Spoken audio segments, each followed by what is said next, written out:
Wrong number, wrong நண்பர்கள்.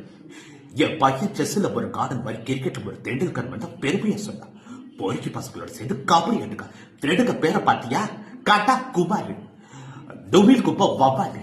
இப்ப பேசிச்சு ஒரு டிஸ்கவரி சேனல். இது ரொம்ப ஆபத்தான கேள்வியா? எனக்கு தெரிய கணக்கு இப்படி வரது ரொம்ப ரிஸ்க். ஹே ராம், எனக்கு தூக்கமா வருது. எங்க அனிசன் எனி தூக்க மாத்திரம் சாப்பிட்டேன். என்ன சால்ட் பேப்பரா?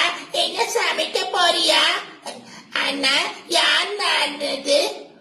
ஐயோ, நாயின்மெண்ட் பேண்டேஜ்லாம் நம்ம சுத்தமா செட்டே ஆகாது. அப்படியே எச்ச துப்பிட்டு காட்டுல விட்டா தன்னால போயிடும். ரொம்ப இலகிய மனசு உனக்கு. மை கருத்து வாட் ஐ எம் சேயிங். ஏ காக்கா கருப்பு பேட்டா சிரிப்பு. இதுவரையும் பெத்த ஆத்தாவை தவிர்த்து எந்த ஆத்தாவையும் தழுந்து வந்து பார்த்தது இல்லையா?